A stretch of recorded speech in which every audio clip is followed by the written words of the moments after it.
আপনারা দেখছেন পশ্চিমবঙ্গের জনপ্রিয় নিউজ পোর্টাল চ্যানেল ভারত বিকাশ নিউজ এক্সপ্রেস।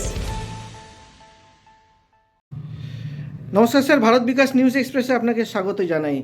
আজকে কুলটি বিধানসভা যে আপনার যে এলাকা রয়েছে সেখানে দেখা যাচ্ছে যে সেল গ্রোথ ওয়ার্কস যে জল সরবরাহ করে সেই জল সরবরাহ প্রায় অনিয়মিত হয়ে পড়েছে এবং মানুষের বিভিন্ন অভিযোগ উঠে আসছে। এই ক্ষেত্রে দেখা যাচ্ছে যে আজকে একটি চিঠিও আপনি সেল গ্রোথ ওয়ার্কসকে করেছেন সিজিএমকে। যদি বিস্তারিতভাবে দর্শকদের জন্য কিছু বলেন এই বিষয়ে, কি বিষয়টা রয়েছে? সব জিনিসে একটা রিপেয়ার ওয়ার্ক চলে, সেলের রিপেয়ার ওয়ার্ক চলছে। যে নদী থেকে জল চুলা হচ্ছে সে পাম্পগুলোর বাকিগুলো রিপেয়ারিং ওয়ার্ক চলছে।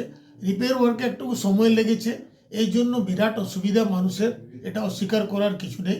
কিন্তু আমি আশ্বাস পেয়েছি কালকে বিকাল অবধি এটা রেস্টোর করা যাবে। কর্তৃপক্ষের কাছ থেকে আশ্বাস পাওয়া গেছে যে তারা কি খুব তাড়াতাড়ির মধ্যে কাজটা সম্পাদন কালকে করবে? বিকাল অবধি রেস্টোর হয়ে যাবে। মানুষের কি জলের কষ্ট মিটে যাবে? ইয়েস মিটে যাবে। আজকে কুলটির যে ওয়ার্ড রয়েছে বা আপনার যে বিধানসভা এলাকা রয়েছে সেই বিধানসভায় 28টা ওয়ার্ড রয়েছে এবং সেই 28টা ওয়ার্ডের মধ্যেই আজ কিন্তু জলকষ্ট কিন্তু অনেক জায়গাতে রয়েই গেছে। মানুষ কিন্তু এখনও জলও পায়নি এবং তার সাথে আবাস যোজনার যে ঘর রয়েছে সেই আবাস যোজনার ঘরও অনেকে পায়নি। যাদেরকে পাকা বাড়ি রয়েছে তাদেরও নাম রয়েছে এই আবাস যোজনায় এবং যাদের অরিজিনাল যারা এই আবাস যোজনার প্রাপক, যাদের প্রাপ্য হওয়া উচিত এই বাড়িগুলো, তারা কিন্তু পায়নি। আপনি কি বলবেন এই বিষয়টি নিয়ে? সোমবারে আমি বিধানসভায় এই প্রশ্নটা তুলেছিলাম।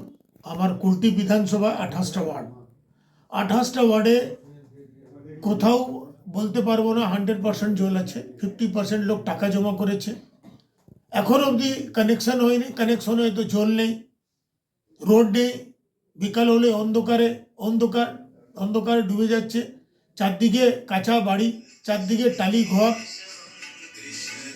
তো যে মিনিস্টার ফিরহাদ হাকিম উনি বলেছেন কি আগে আমরা কুলটিকে বিশেষ নজরে দেখব, আগে যারা ছিল কি করেছে না করেছে আমি জানি না।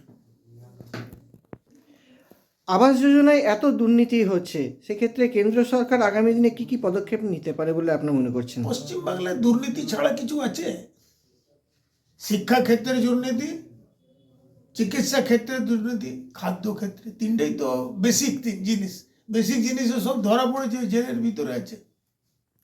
তো এখানে দুবার টাকা এসেছে, একবার জল দেওয়ার জন্য, একবার নল খাবার জল দেওয়ার জন্য, কিন্তু একটাও জল পৌঁছায়নি। কি এরা জল দেবে? 3টা নদী, বরকর, দামোদর, অজয় ছাড়া 3টা নদী থাকা সত্ত্বেও জল দিতে পারছে না। তার মানে ইচ্ছা শক্তির অভাব আছে। ভারত বিকাশ নিউজ এক্সপ্রেস একটি নিরপেক্ষ ডিজিটাল সংবাদ মাধ্যম। পশ্চিমবঙ্গের বিভিন্ন জেলার খবর আমরা আপনাদের সামনে তুলে ধরার চেষ্টা করছি।